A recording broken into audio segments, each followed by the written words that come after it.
My guest today is the president of Crowdstrike Services, a CSO and retired executive assistant director of the FBI. Shawn Henry served in 3 FBI field offices and at the Bureau's headquarters, and is credited with boosting the FBI's computer crime and cybersecurity investigative capabilities, where he oversaw computer crime investigations spanning the globe, including denial of service attacks, bank and corporate breaches, and state-sponsored intrusions. He's appeared on 60 Minutes, CBS Evening News, Good Morning America, and has been interviewed by Forbes, Businessweek, and the Wall Street Journal. Shawn, welcome to the segment here, and wondering, what are some things that keep you up at night? Well, you know, when I think about where we are currently with our infrastructure and the criticality of that, how fragile the infrastructure is, for the last 2 decades, we've been looking at and investigating matters where nation states, organized crime groups have been targeting primarily the commercial sector and government agencies, looking for personally identifiable information and intellectual property, the type of information that would be valuable to them from an economic perspective.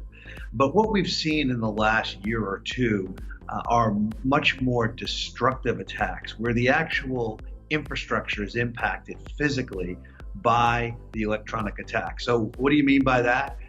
When you've got adversaries who are putting malware into a network, into the environment, and that malware is actually overriding the boot sector or otherwise impairing the entire system.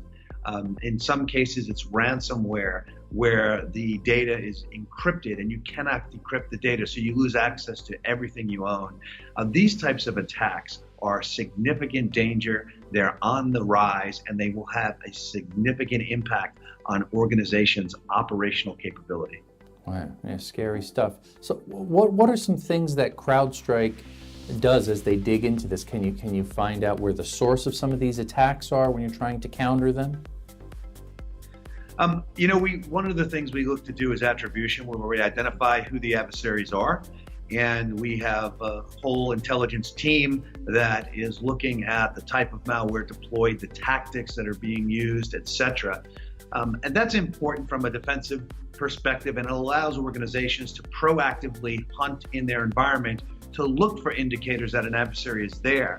But the reality is organizations are going to have to use greater technology, better capabilities in order to defend their environment.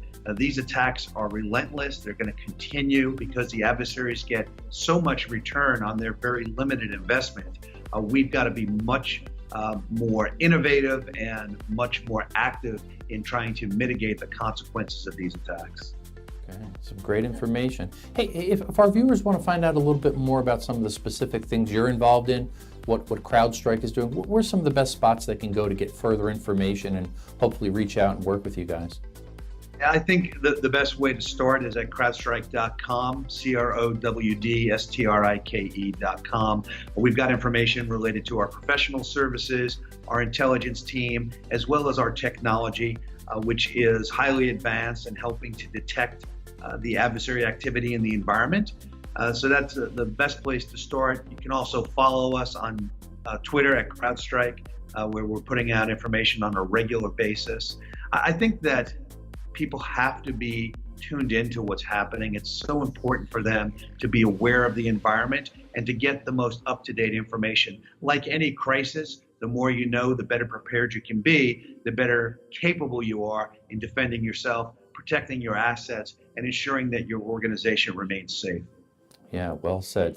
Thank you again for taking the time to join us here. Appreciate it. And certainly our viewers are going to appreciate reaching out and connecting with you. Thanks again. Anthony, thank you.